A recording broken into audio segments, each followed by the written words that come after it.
Hello, comrades, and welcome back to Ushanka Show. Здравствуйте, дорогие товарищи. My name is Sergei, and I was born in the USSR. If you're interested in the Soviet Union, I highly recommend a channel called Ushanka Show, which is a YouTube show about a guy who lived in the Soviet Union and then moved to America. He talks about life, what life was like under the Soviet Union, and it's very fascinating. So,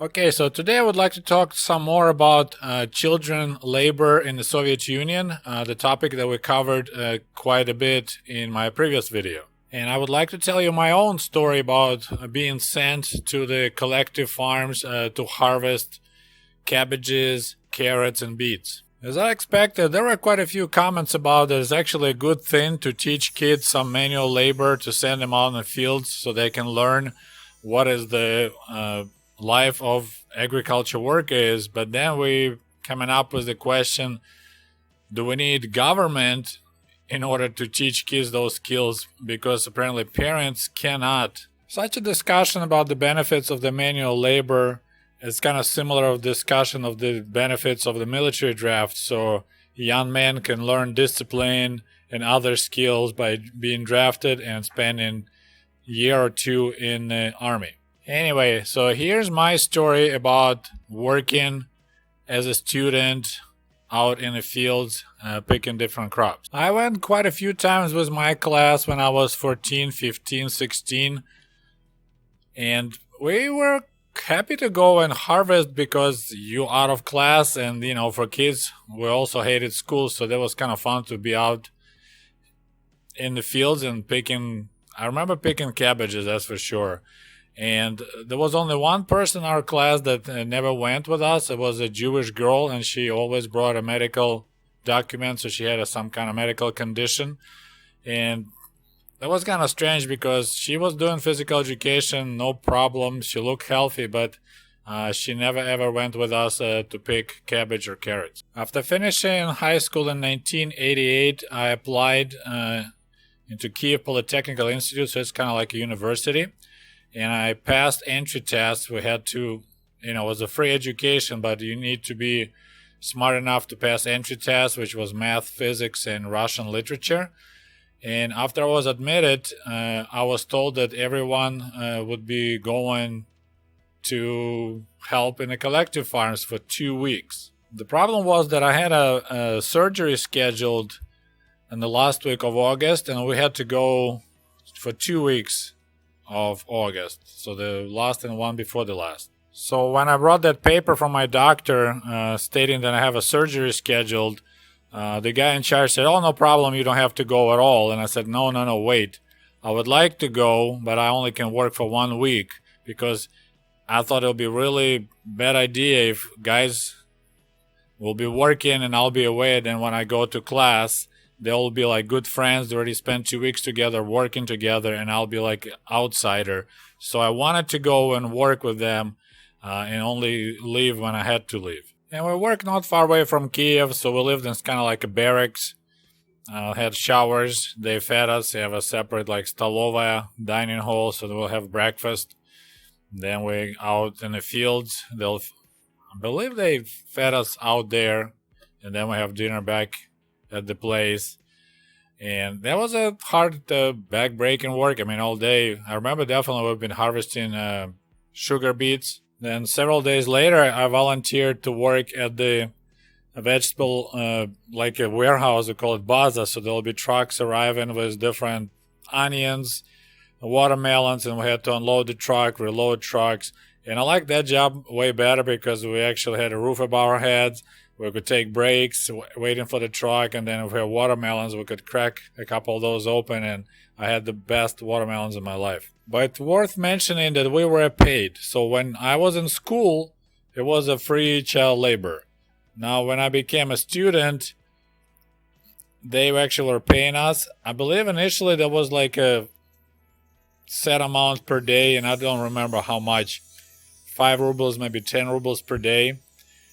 Then by the end of the first week, we had collective farm managers started talking to us that they would like for us to make more money, and they had this formula that we will get paid based on the prices, wholesale prices of the beets, and this way we're going to make way more money than just working on a flat rate per day. And what I discovered later, so I left after first week, I had my surgery, then of course we started college, and I was talking to the guys like, yeah, so did you guys make a killing on the second week? And they're like, you know what, we got so screwed because, and I'm not sure, this is 88, so it's still Soviet Union, but there was something with wholesale prices that they knew they will be low, so they basically kind of like come up with this idea promising better money, but as a result, guys on the second week made half what we made the first week. So actually I got lucky. Now my mother also had to go and help into the collective farms from her job, and we're talking, that was quite a serious company. They were making different satellite communication devices. So I mean, we're talking engineers, you know, kind of that type of level people, and they were also forced to go and help for free at some collective farm harvesting whatever. So what they done back those days in the Soviet Union, like in Kiev at least, every factory or what company had so-called подшефное хозяйство. So there'll be some collective farm, I can't say attached to this factory, but like you were helping them in the fall to harvest.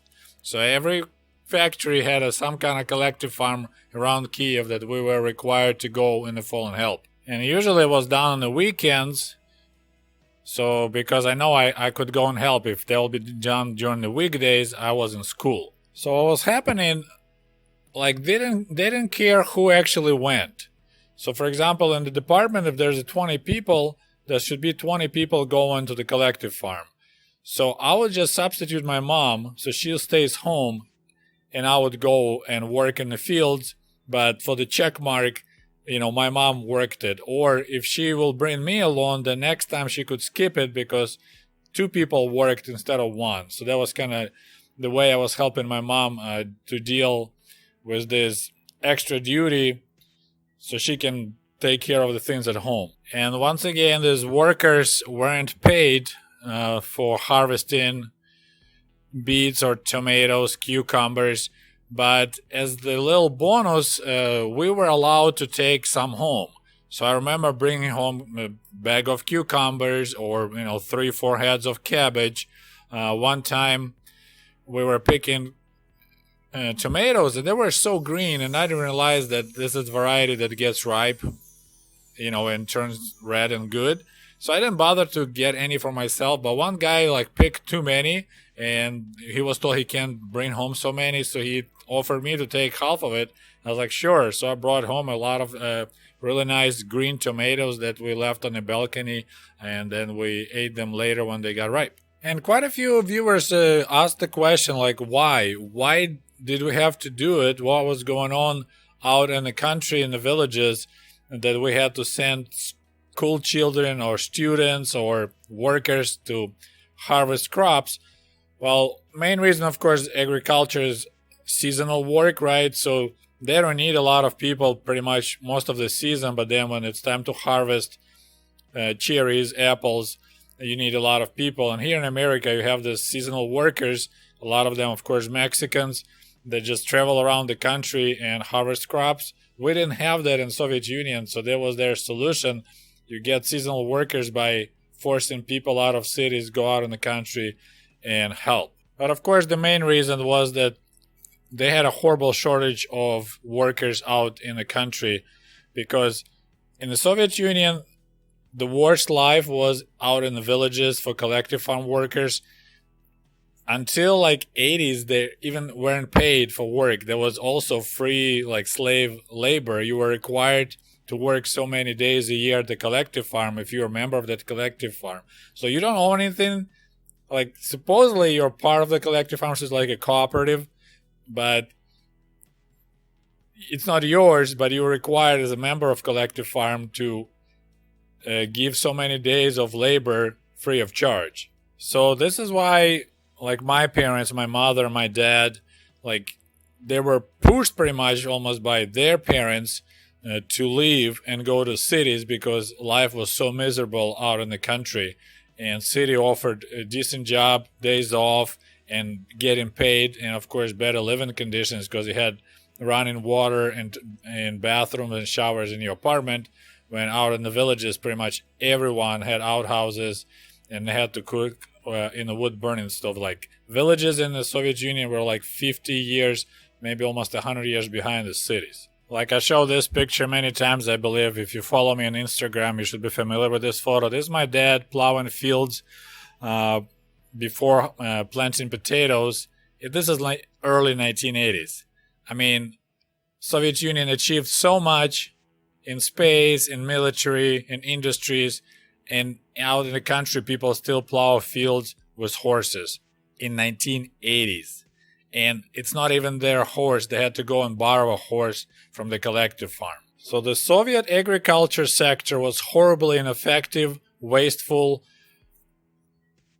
with low productivity. And you probably know that we were buying millions of dollars worth of wheat and other grains from Canada, from Australia, from United States. So Soviet Union couldn't feed its own people. But if you look right now, Russia, I believe, is a top exporter of wheat in the world. And Ukraine like number 5 or something. So what changed? Suddenly Russia became way more productive and they actually sell wheat in the world market instead of buying millions of dollars worth of wheat, similar with Ukraine. So huge change, right? And before I finish, I would like to mention also other children were sent to like pickle factories. I read some comments that they recalled being sent at the factory that were making pickles. So they were spending all day jamming cucumbers into the jars and, you know, doing stuff like that. One lady, we recall, they actually had to work at the chicken factory helping with birds, you know, being slaughtered. So there was some hardcore labor kids had to do.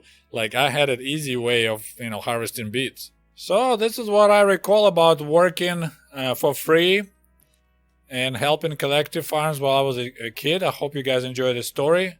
We'll talk to you soon. До свидания. Goodbye.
Hey, by the way, cool merch for cool comrades is available at the Ushanka store at teespring.com. Just a friendly reminder that my book American Diaries is available on amazon.com, or shoot me an email if you would like to have a signed copy. Thank you.